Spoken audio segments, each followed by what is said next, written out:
maestra? Bueno, que todos están bien. Buenos días. Disculpen un poquito el retraso, como que está un poquito lento mi computadora. Espero que no haya ningún problema a lo largo de la clase. Y bueno, sí, ya con frío, cuando mucho más fresco en comparación de los otros días, a ver qué tal nos trata este invierno. Esperemos que no sea pues muy desastroso en cuanto a cuestiones de salud. Pero bueno, ya hacía falta un cambio de clima. Un cafecito, así es.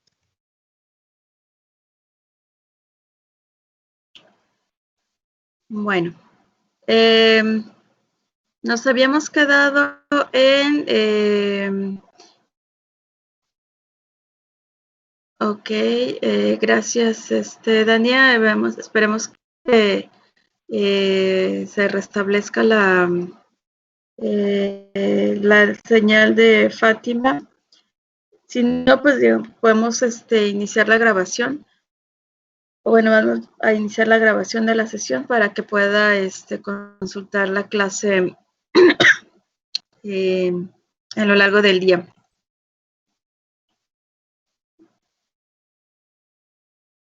Bueno, ya iniciamos con la grabación de la sesión. Nos quedamos estamos analizando el texto de Manuel Ceballos y les comparto el link de la presentación para que podamos seguir todos el link y el código para poder ingresar es el siguiente.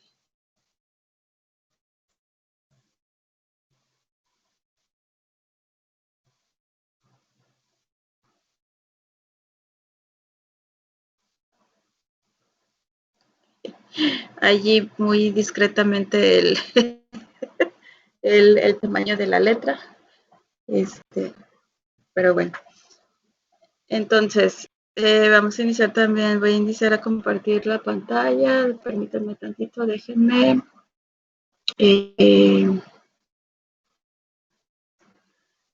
Arreglar esto.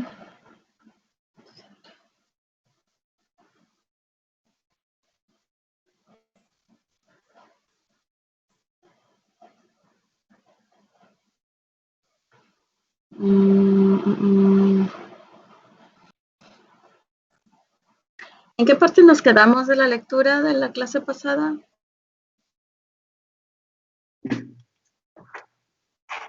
Pues estábamos viendo como que la formación del noreste a través de las migraciones, más que nada, la primera parte técnicamente del texto.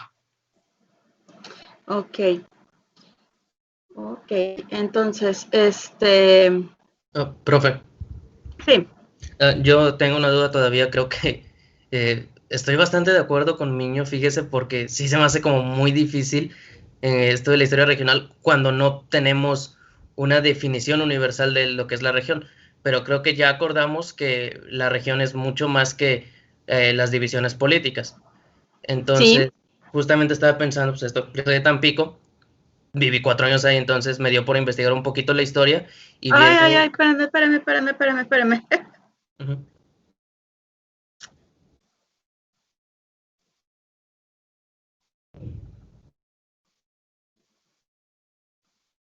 Perdón, una interrupción ahí de sonido.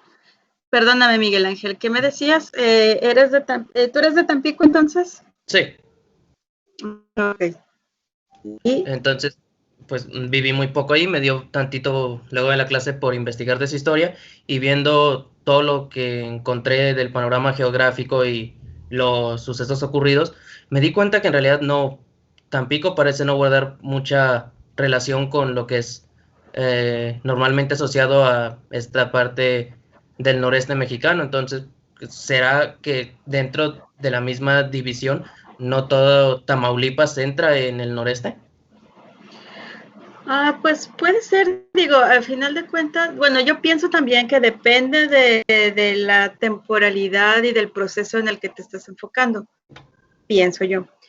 Porque, por ejemplo, si te vas a la historia, digamos, como política o geopolítica, pues sí va a haber elementos, digamos, como que en común de las 3 provincias, incluso las 4 provincias, si los ubicamos en el siglo XIX, principios del siglo XIX, más o menos. Sin embargo, sí creo que el Nuevo Santander ha tenido un desarrollo histórico un tanto distinto al de las otras provincias del noreste. Digo, yo no conozco mucho o no me he adentrado tanto a la historia de Tamaulipas, o sea, ya propiamente del estado, pero sí, por ejemplo, desde la parte fundacional, el proyecto de poblamiento del Nuevo Santander fue una empresa patrocinada por el gobierno principalmente, o alentada por el gobierno español, ¿no? A diferencia de las empresas o de los poblamientos de Tamaulipas, digo, de Coahuila y de el Nuevo Reino de León, va a haber ahí más bien como intereses personales. Si bien sí el gobierno español o la monarquía española, pues parte de incentivar estas exploraciones y hacia el norte tiene que ver con estas con las capitulaciones y todo esto, la promesa de fortuna, era más bien como el impulso de estas, eran más bien como unas empresas personales, ¿no? O sea, ya después se arreglaban con la corona. Sin embargo, ya el poblamiento del Nuevo Santander ahí sí fue encargado específicamente a un personaje que fue Escandón y digamos, desde ahí pues yo encuentro algunas diferencias. Sin embargo, creo que aún así hay algunos elementos que se comparten y que pudieran dar como la idea de compartir algunos elementos culturales e históricos, ¿no? Ahora, Tamaulipas tiene también, o tenía también población indígena y características geográficas muy ligadas al norte de Veracruz. Entonces, eso también lo distingue, por ejemplo, de los contextos de Coahuila y del Nuevo Reino de León. Entonces, digamos, sí hay cositas que coincido contigo y con otros investigadores también, que hacen diferente o hacen particular el caso de Tamaulipas. Sin embargo, si lo vemos desde el punto de vista pues político o geopolítico, durante este periodo de Nuevo Hispano e incluso parte del siglo XIX van a conformar una unidad territorial, ¿no? Y jurisdiccional. Entonces eso ya también les da un pasado o un fundamento de histórico común, ¿no? Perdón. Entonces, pero sí, es que bueno que digamos, te motiva a investigar más sobre Tamaulipas. Creo que hay muy buenos investigadores que han abordado la historia local, la historia del estado y de muchas de sus ciudades. Pero pues siempre es bueno tener nuevas miradas y nuevas interpretaciones sobre la historia local, ¿no? Entonces, qué bueno, ojalá que persista el interés por seguir desarrollando esta historia de Tamaulipas, ¿no? Gracias, maestra. Le comenta aquí a Andradlay que si puede, perdón por la interrupción, que si puede compartir la presentación en la pantalla porque algunos compañeros no las deja entrar al link. Sí, claro. Un momento, ahí voy. ¿Dónde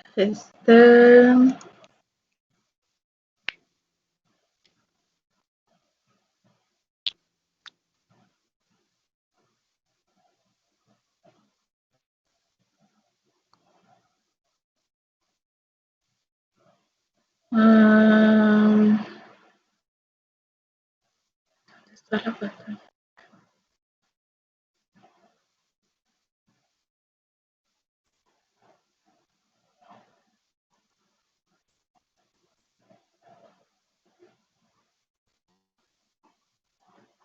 A ver, ahí está. Se supone que ya está compartiendo, ¿sí? Sí, en efecto. Ok. Bueno, entonces, nos quedamos en, déjenme abrir la otra pantalla de la aplicación. Aquí está. Estábamos discutiendo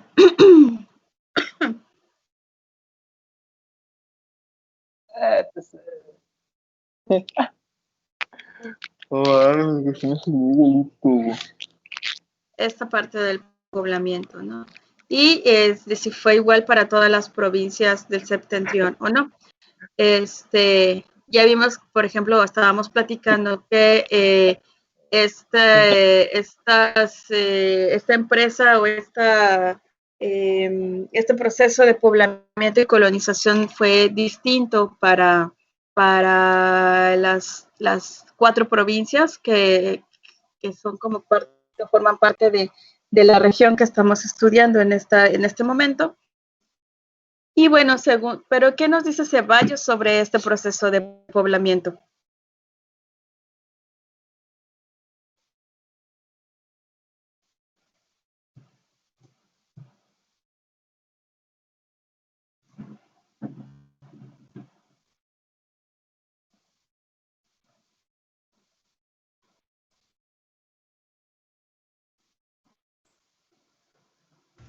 Emerson.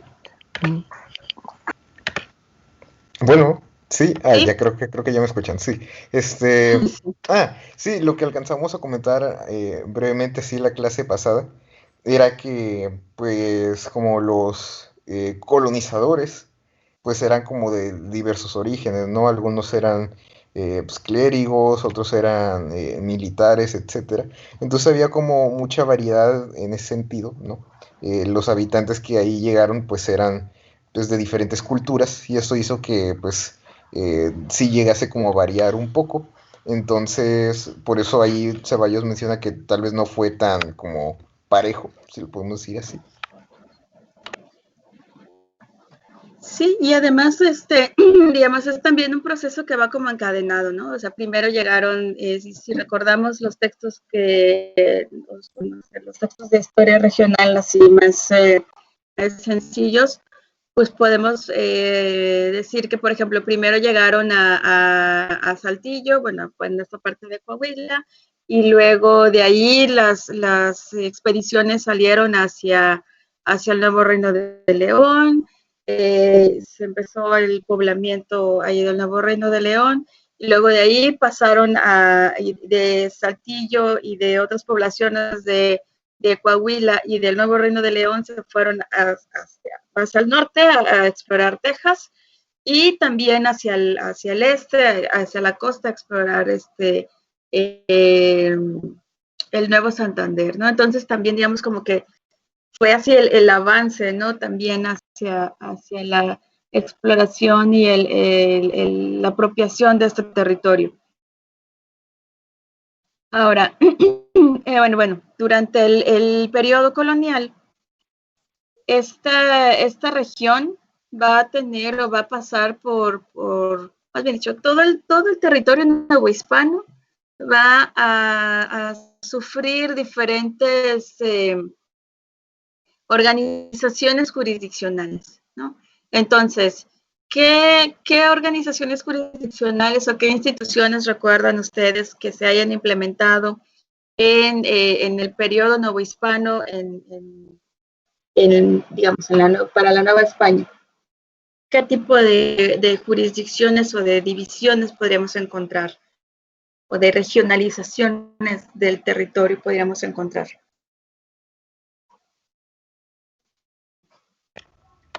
¿Sí, Brenda?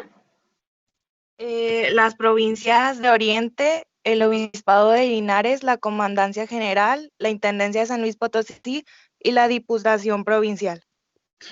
Exacto. Tenemos diferentes tipos de divisiones al interior del territorio novohispano. Entonces, si vamos al ámbito religioso, el territorio va a estar dividido en obispados. Si nos vamos al ámbito jurídico, vamos a estar divididos en audiencias o sujetos a audiencias. Si nos vamos al ámbito militar, en comandancias militares, ¿no? Sobre todo la parte norte que va a estar asignada o va a tener, digamos, un cuidado especial por ser precisamente frontera con territorios, una parte desconocida, otra parte francesa y ya digamos como del poblamiento y expansión de un poquito de las 13 colonias. Digamos, ya están empezando a registrarse incursiones de filibusteros hacia territorio novohispano, entonces, y además los ataques o las incursiones de los piratas, si bien van a estar ubicadas más acá hacia el Caribe con los puertos, digamos, de acá del sur, sí hay también algunas exploraciones que van de esta parte de acá de las otras islas del Caribe, de posesiones británicas, hacia el territorio continental. Y bueno, entonces hay una necesidad de proteger la frontera y entonces se instauran las comandancias militares. Entonces tenemos comandancias militares, obispados, audiencias, en un primer momento pues los reinos, ya después van a desaparecer los reinos y se van a implementar las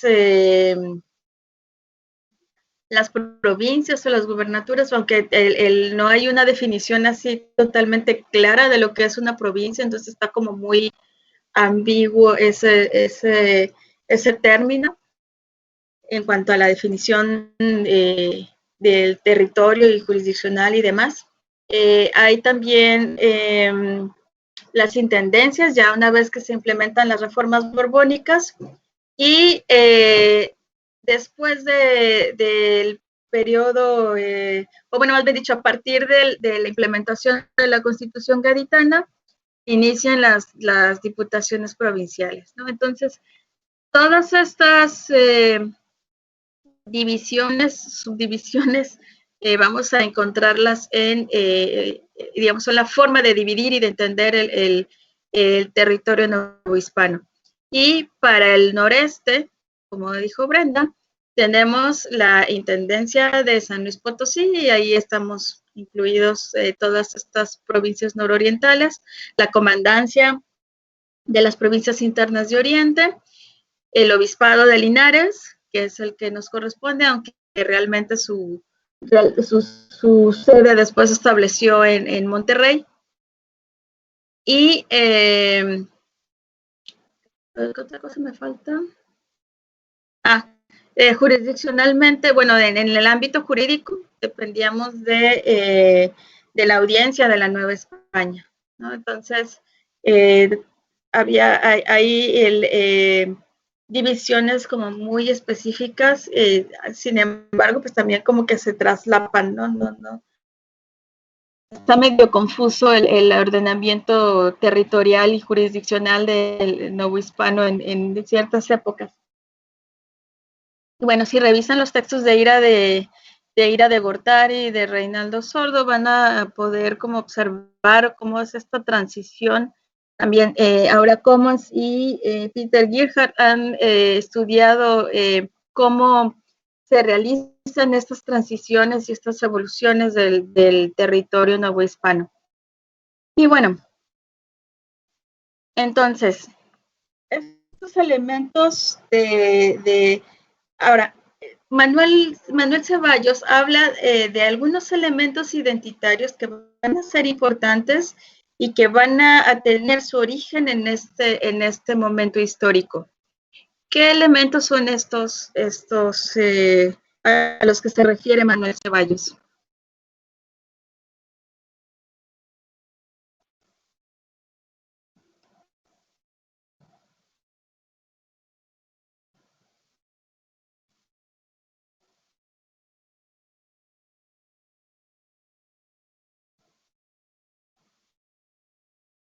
Imagínense.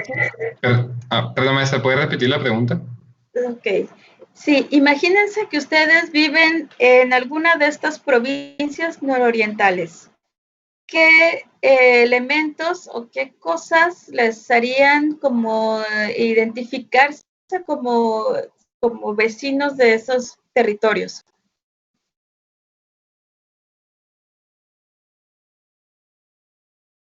Una, pues yo creo que retrata mucho el autor, pues serían los apellidos familiares, ¿no? El hecho de las dispersiones, así como que, tú eres de los Ramírez, tú eres de los Mendoza. Bueno, no sé, eso es una de las cosas que remarca.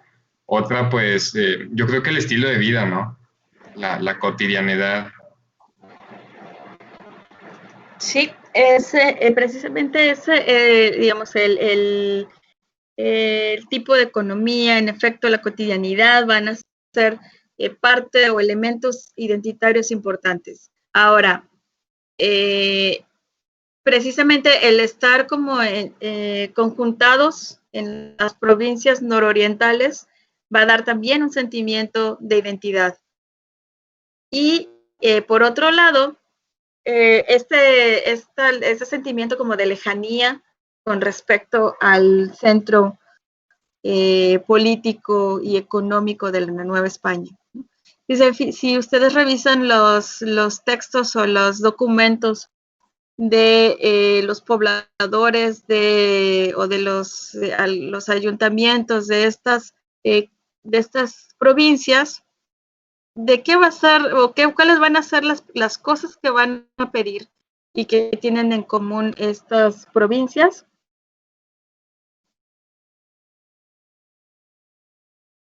Primero, pues más recursos, ¿no? Porque, digamos, necesitan como inversiones y cosas que alienten a la economía.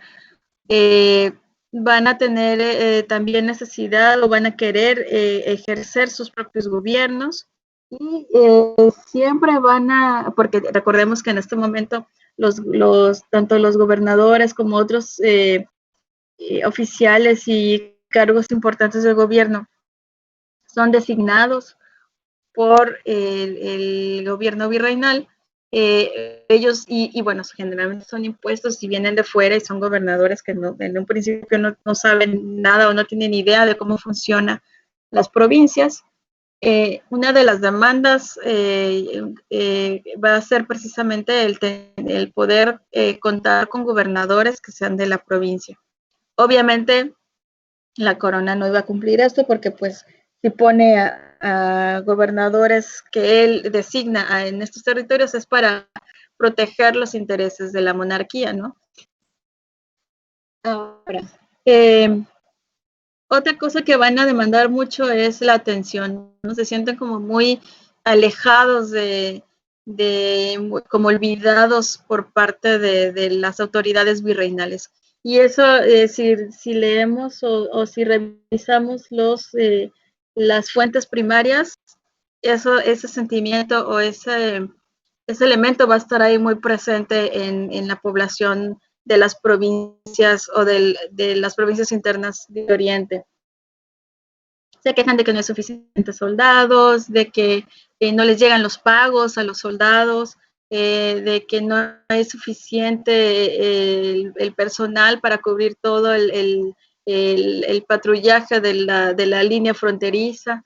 Entonces, todas estas, y aparte pues para proteger a las provincias de las incursiones indígenas o de los indios. Entonces, todas estas problemáticas van a ser comunes a todas estas, a este conjunto de provincias. Bueno, entonces, y sí, otro elemento importante que también recalca Manuel Ceballos, como dijo Elías, es el elemento familiar. Muchas de las familias, o bueno, de los o individuos de determinadas familias se van a distribuir por todo este territorio. Entonces, y eso se nota también, por ejemplo, en los apellidos, ¿no? El Garza, Zambrano, Treviño, son apellidos que son comunes en estos tres estados y en estas García. provincias. Los García también. Entonces. Galván, no, sí, Galván. También los Galván. Entonces, si vemos, y eso va a estar respaldado también con esto que les decía en un primer momento, ¿no? De que de Saltillo van a surgir o van a partir parte de las exploraciones o de los contingentes que van a poblar tanto Texas como el Nuevo Reino de León, como el Nuevo Santander, y luego del Nuevo Santander también del Nuevo Reino de León hacia Santander y hacia Texas. Entonces hay nexos familiares, ¿no? Incluso. Pues de hecho, maestra, perdón, de hecho creo que, yo sé que no es tan antiguo esto, pero el hecho de que todos tengamos un familiar en Texas, ¿no? No falta el tío o el primo que se va a Texas y como que ya tenemos desde antes. Es como que yo creo que es parte de esto también. O al menos no sé si aquí alguien no tiene un familiar, pero creo que sí, la mayoría tenemos uno al otro lado de la frontera.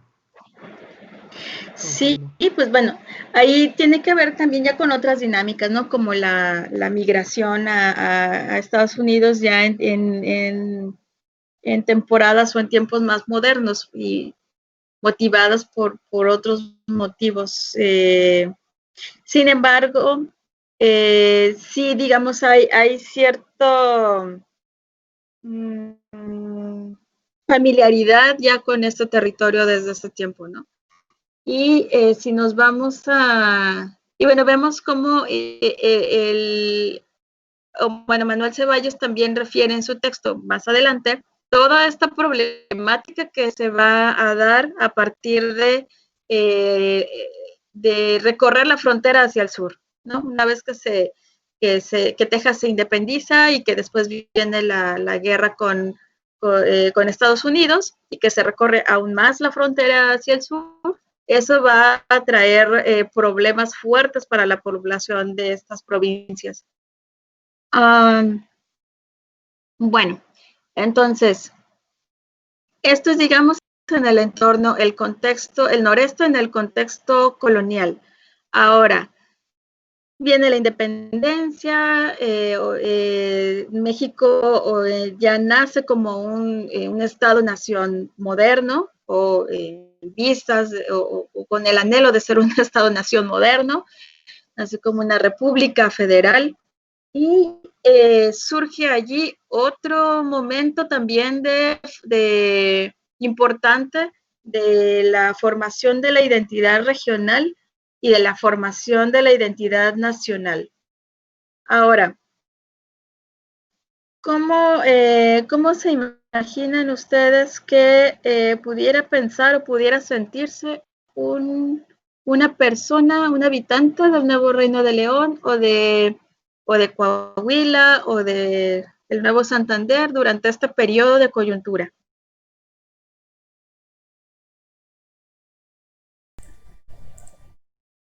Quizá confundidos.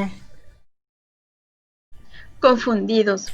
¿Por qué? ¿O en qué sentido viene esta confusión? Bueno, quizá por la complicación de la definición de la frontera o de realmente qué parte es México, qué parte no lo es, o si realmente esto es parte del territorio o qué país es, o si es un territorio independiente.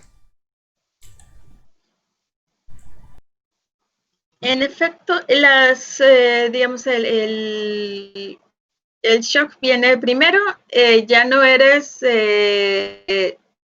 eres súbdito del monarca español, ¿no? Ya estás en otro sistema de gobierno muy diferente, en donde quienes van a gobernar van a ser tus propios vecinos, ¿no? En ocasiones. A ver, permítanme tantito, creo que aquí ya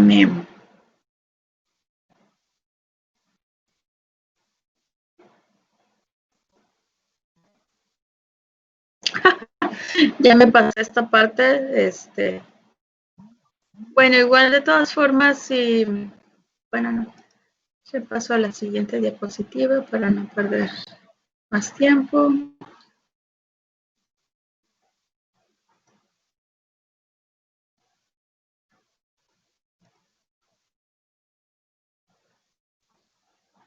Aquí, en esta parte vamos a ver que ya en el siglo XIX, ¿qué elementos piensan ustedes que son los que van dando forma a la identidad norestense?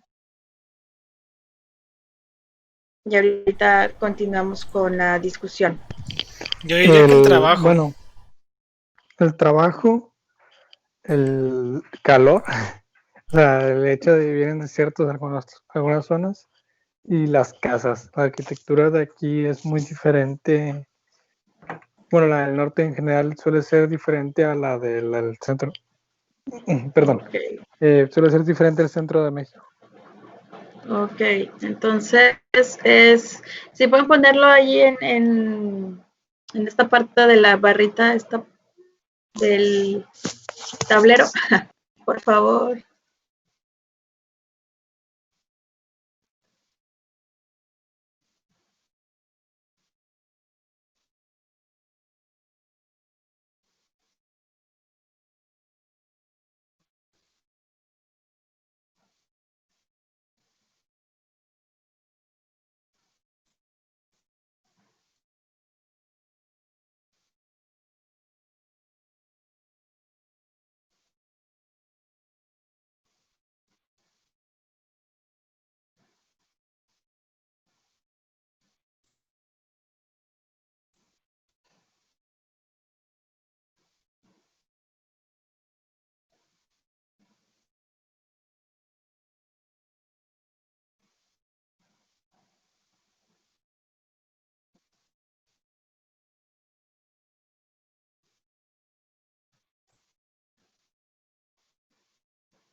Creo que ya es hora del desayuno, ¿verdad?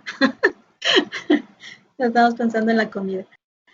No, pero sí es un elemento importante culturalmente hablando, la gastronomía.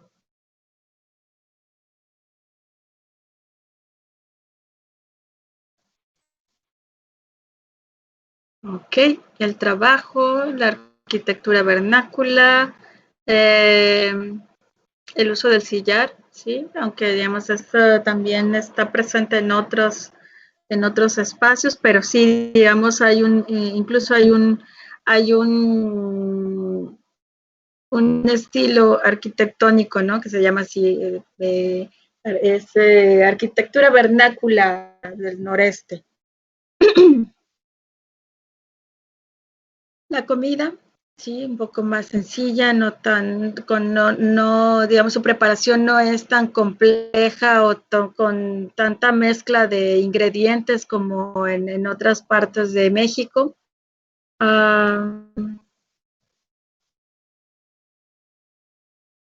El sentido de pertenencia a la industria, sí, ese se va a desarrollar un poquito, o bueno, digamos, se va a fundamentar un poquito más adelante ya a partir de finales del siglo XIX.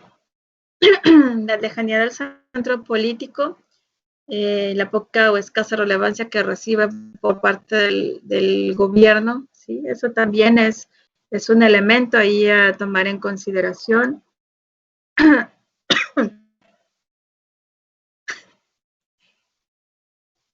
El sentido de pertenencia a la tierra en la cual se trabaja y en la cual se habita, ¿no? Sí, aquí surge y vemos muy evidente el sentido de la matria o de la patria chica, que es, digamos, con lo primero con lo que te sientes identificado. La comida, el mismo sentimiento hacia el centro, ¿sí? Los lazos de sangre y orígenes en común. Ajá, eso también es importante. Hay familias que están dispersas por todas estas provincias. El léxico, la agricultura, digo, la arquitectura, la gastronomía, lo pragmático de la sociedad, el estilo de vida, tradiciones, la música, sí, los cadetes de Linares son importantes. El enfrentamiento de los indios y de los angloamericanos. Sí, el tener también estos elementos de inseguridad o estos enemigos comunes van a formar parte importante también digamos, va a ser un elemento unificador en estas provincias. Ok, entonces, ahora, imagínense esta situación.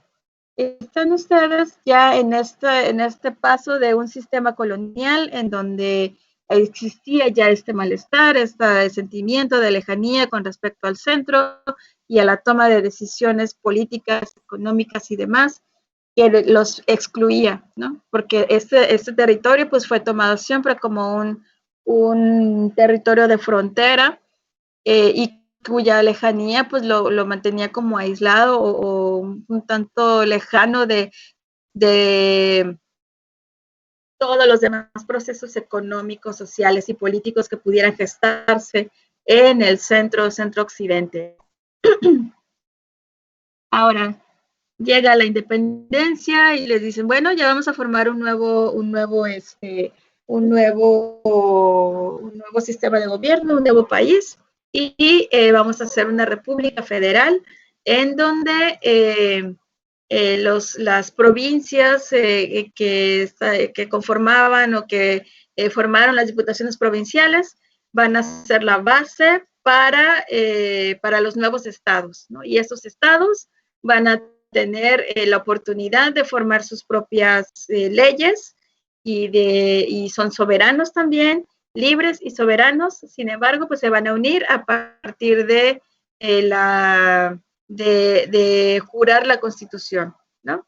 La Constitución Federal.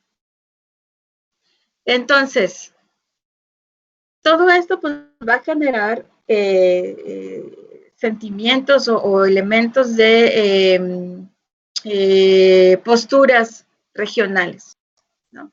De ver más por los intereses de la región y los intereses de lo que tengo aquí cerquita, de lo que me interesa o me afecta directamente, que es pues la ciudad o el pueblo en el que yo vivo, ¿no? No me va a interesar tanto lo que pase allá en Ciudad de México, sino más bien lo que pase en el territorio en el que yo habito. Entonces, a partir de ahí, imagínense, digamos, esto se va a ver muy reflejado incluso en cómo se hizo la Constitución de 1824, en la que el gobierno federal va a tener muchas obligaciones y pocos elementos como para poder ejercer esas obligaciones, empezando por los recursos. El gobierno federal o la República Mexicana, el gobierno federal mexicano, van a hacer con limitaciones de acceso a los recursos económicos. Y esto va a generar muchas tensiones. Y, digamos, la razón que dan los expertos en este periodo es que se trató como de evitar el tener un gobierno, el ejercer un gobierno central así totalizador, absoluto, como el que ejercían los virreyes y los reyes, digamos dentro del sistema monárquico, con respecto a las provincias, ¿no? Que todas las decisiones eran centrales y que todas las provincias tenían que acatar lo que dijera el monarca o lo que dijera el virrey en representación del monarca. Entonces, a partir de esto, pues se le trata de quitar un poquito todas estas atribuciones a los gobiernos federales. Y digamos, cuando el gobierno federal se da cuenta de que pues no puede accionar o no puede cumplir con sus funciones con tan poco margen de maniobra, pues va a exigir, por ejemplo, que se paguen los impuestos, que se paguen las contribuciones que se supone que tienen que dar los estados al gobierno federal para que se haga cargo precisamente de todas las obligaciones que le confiere la Constitución al gobierno federal. Sin embargo, los poderes regionales ahí van a saltar y van a imponerse o a diferir de las peticiones o de las solicitudes del gobierno federal, y entonces empiezan las luchas regionales, ¿no? Entonces, surgen los caudillos y los movimientos regionales fuertes, empezando por Zacatecas, Jalisco, en el sur también, Chiapas tiene también ahí un momento como de rebeldía, incluso llegan a separarse en algún momento y luego no funciona y se reintegran otra vez a la República. Y por este lado, digamos, también, si bien en un primer momento no hay como una postura de confrontación directa con el gobierno federal, sí hay una resistencia hacia cumplir con las obligaciones que le supone el formar parte de la federación. Y me refiero sobre todo a el pago de las cuotas que tenían que cubrir los gobiernos estatales, ¿no?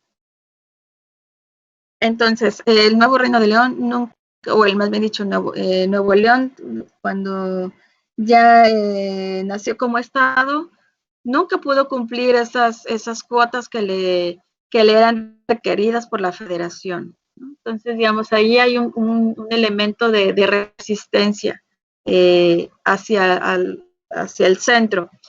Y bueno, esta problematización o este problema de resistencia entre el centro y las partes conformantes de la República va a ser un problema constante, va a ser una tensión constante a lo largo del siglo XIX, hasta la llegada de Porfirio Díaz, que fue quien logró como estabilizar un poquito esta situación a partir de negociaciones y demás, pero también a partir del ejercicio del poder, ¿no? Bueno, entonces, en esta discusión o en esta formación del nuevo gobierno, de la nueva república, se da una discusión muy particular al interior de las provincias internas de Oriente. Y Manuel Ceballos refiere a esta parte de la negociación, a esta parte de la discusión interna.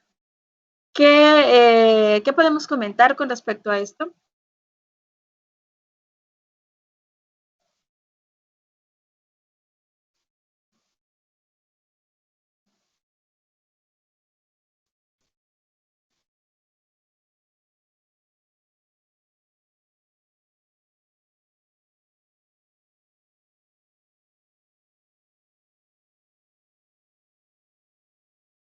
A ver, ya estamos en el siglo XIX, ya digamos está instaurada digamos poco previo a la instauración de la República, se se recurre a la Constitución gaditana, y entonces, ¿qué pasa con las provincias internas? No recuerdo exactamente qué escritor, creo que era el doctor Cos, no me equivoco, y me corrigieron mis compañeros, nos había, bueno, actor de la historia mexicana, nos había mencionado en la clase de México Moderno, el profesor Olvera, que había advertido a la Junta de Gobernantes sobre el peligro del federalismo, y que, pues, a final de cuentas, fue también parte relevante en la separación de los territorios, como fue de Guatemala y de Texas. Bueno, junto con otros factores también, ¿no?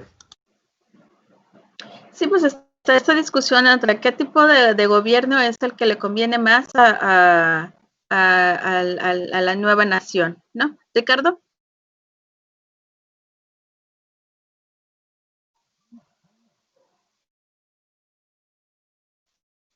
No te escuchamos, Ricardo.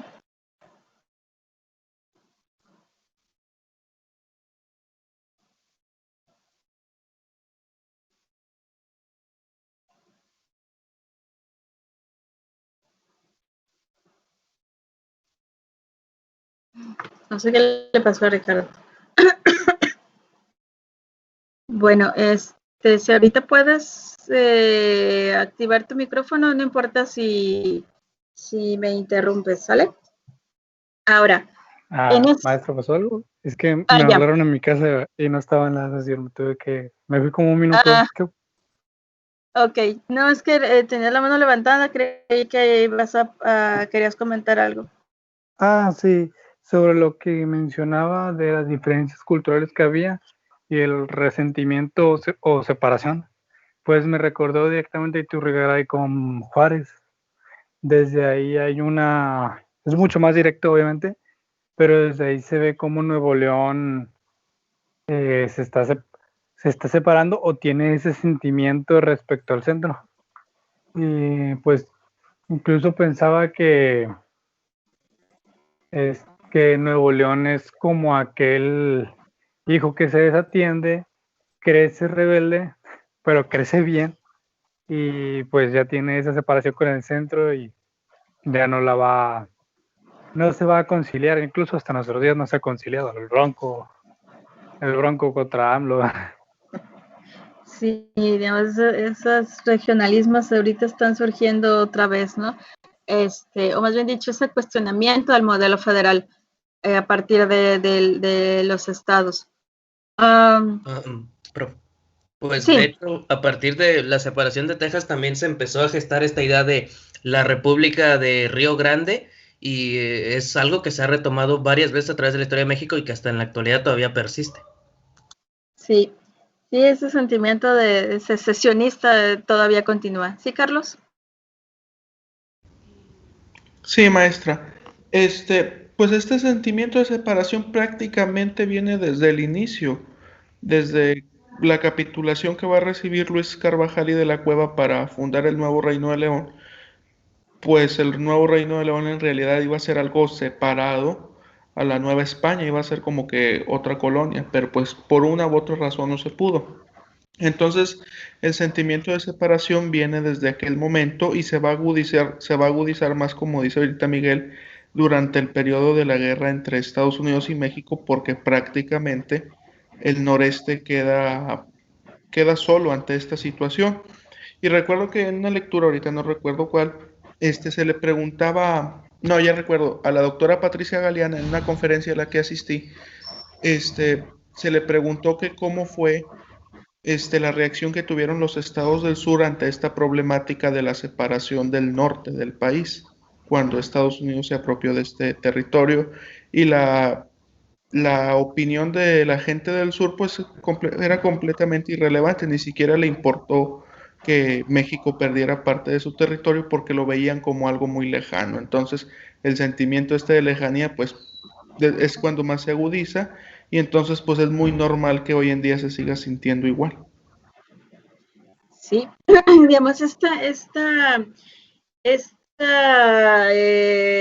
digamos, esta identidad regional tiene que ver mucho precisamente con este sentimiento de lejanía, con con este sentimiento como de distinción con respecto al centro, y se va gestionando o sea, es algo que es un proceso de larga duración, ¿no? Y de tan larga duración que hoy día nos alcanza, ¿no? Entonces, sin embargo, a lo que yo me estaba, y bueno, lo vemos esto en varios momentos a lo largo del siglo XIX, sobre todo, algunos más ya en el siglo XX. Sin embargo, hablando de la parte como fundacional del Estado-Nación, que es precisamente en esta transición de la colonia a la república y de la formación de las identidades nacionales o de las bases institucionales de nuestro país y de nuestros estados, digamos, a diferencia de otras provincias o de otros estados, por ejemplo, como Zacatecas, o como, bueno, no, Zacatecas va a tener ahí un proceso también ahí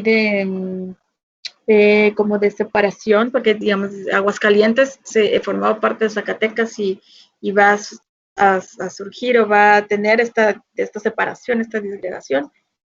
Digamos, por ejemplo, ¿qué será? Veracruz, podríamos decir.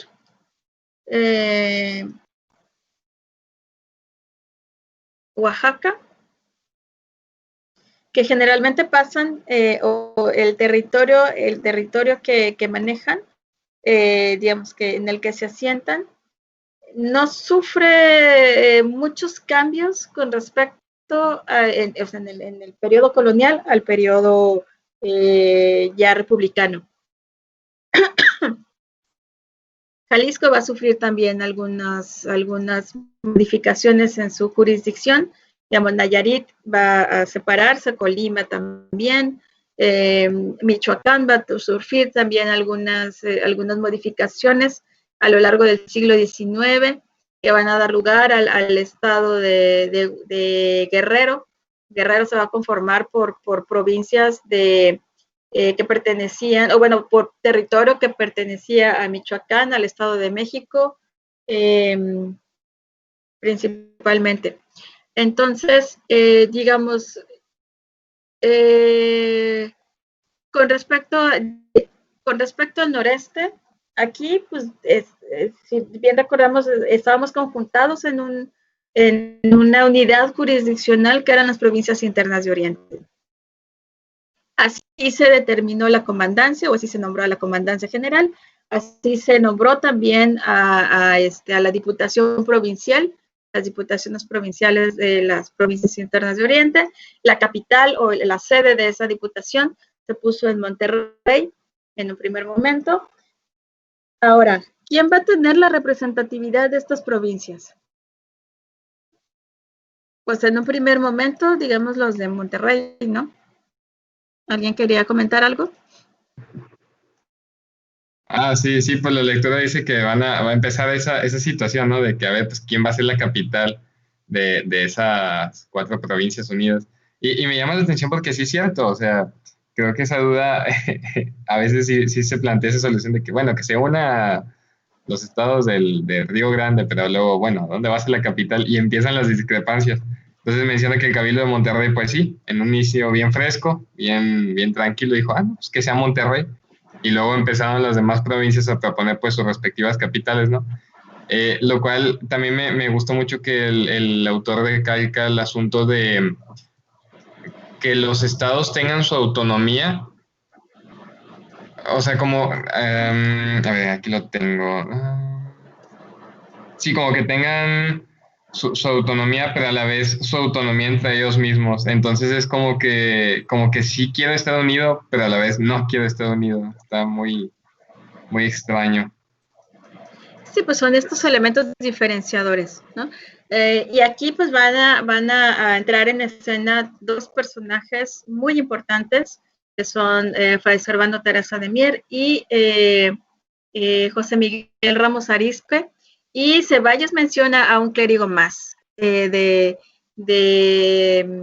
de Tamaulipas. ¿Alguien recuerda este nombre? A mí se me escapa el nombre del clérigo. Que bueno, para mí es así como un elemento más a tomar en cuenta para mis trabajos. El padre Morphy, creo. Dice, como le aseguran los textos de los ya nombrados Ramos Arizpe, Almonte, Mier y Terán, y el padre Morphy. Supongo que es creo que es Almonte. Perdón, pero dices padre no. Murphy y pienso en O el Terán. actor Murphy. Sí, no, Ok. estos son más adelante. Hay otro personaje, es Leí Morphy y me acordé de Eddie Murphy. no, es el padre José Eustaquio Fernández. Sí, José Eustaquio Fernández. Estos otros personajes, sobre todo, por ejemplo, con Mier y Terán, es un poquito más adelante. Y bueno, digamos, aquí pues empiezan a organizarse y a ver quién va a ser digamos, el representante, dónde va a estar la sede del poder político y económico, ¿no? Y ahí hay una fuerte rivalidad entre Saltillo y Monterrey. Y bueno, esto también es motivado o es evidenciado, más bien dicho, por toda esta correspondencia que hay entre Fray Servando Teresa de Mier y el parte del Ayuntamiento de Monterrey y a José Miguel Ramos Arizpe y también por la élite saltillera, y ahí interviene también el Cabildo Eclesiástico de Monterrey. Entonces, se hace ahí hay discusiones fuertes, acaloradas, unos en favor y otros en contra de la unificación de las provincias y la creación de un gran estado, que era en un principio la propuesta de la federación con respecto a la conformación territorial del noreste. Y pues esto no va a funcionar. Tamaulipas va a solicitar así tajantemente su separación de estas provincias internas y, digamos, es aprovechada esta postura para decir, bueno, pues esto ya no funciona y vamos a crear el estado de Coahuila, Texas, el de Nuevo León y el de Tamaulipas.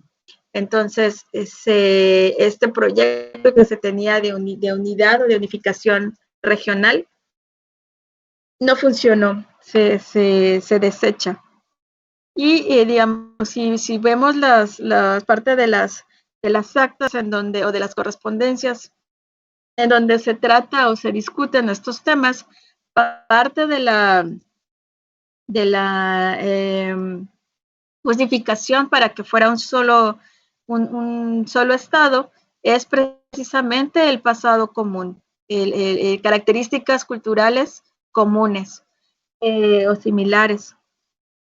Y el temor de Fray Servando, sobre todo, era que este territorio en algún momento, dada su extensión, su vasta extensión,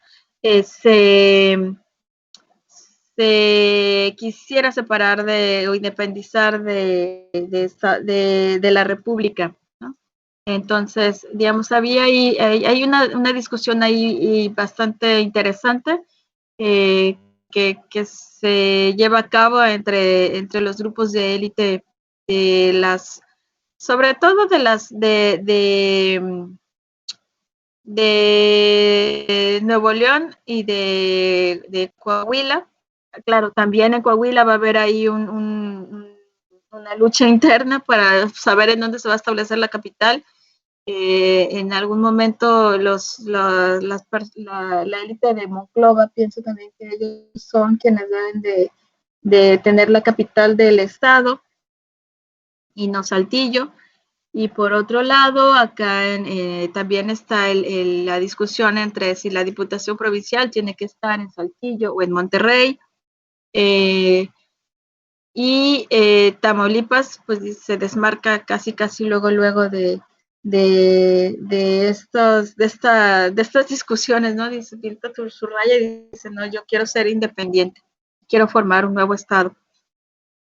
Entonces, más o menos así es, digamos, el proceso de la formación de estos 3 estados, ya dentro del marco de la construcción del Estado-Nación, y en donde sobrevive o se superpone este sentimiento de identidad hacia la patria chica o hacia la matria, como diría Luis González, y el sentimiento de identidad o de sentirse mexicanos y que forman parte de una nación o de un Estado-nación más grande, un conjunto mayor, es todavía cuestionable. Es decir, no se siente ese nexo, esa unidad con respecto a la nación, ¿no? Y esto va a traer consecuencias una vez que se registren las intervenciones extranjeras, ¿no? Cuando se tiene que defender a la nación, hay problemas de respuesta de las diferentes regiones. Entonces, y esto, digamos, no es solamente una situación característica del noreste, sino que hay este sentimiento de no pertenencia a la nación, se va a sentir o se va a experimentar en diferentes partes de México. Y es lo que va a motivar, o uno de los motivantes después de los ideólogos de la construcción de la nación, les va a mostrar la necesidad de crear elementos nacionales que sean aglutinadores, ¿no? Entonces ahí vemos el surgimiento de toda esta historiografía decimonónica, en donde lo más importante es la nación. Es la nación y el fomentar este sentimiento de identidad, de la creación de los héroes nacionales, de los hitos de origen común a la nación mexicana, que van a ir enfocados o ir encaminadas a crear este sentimiento nacional y de identidad entre toda la población mexicana. Bueno, híjole, el texto de Ceballos tiene muchas cosas que discutirle y muchas cosas que retomar. Tiene muy buenas consideraciones. Sí, y apenas vamos, yo creo que como en la primera, tercera parte del texto. Espero ya en la próxima clase ya terminarlo, porque sí tenemos que ya seguir avanzando. Y bueno, por lo pronto pues lo dejamos aquí. Nos vemos entonces la próxima clase. Que tengan un buen día. Gracias, maestra, igualmente.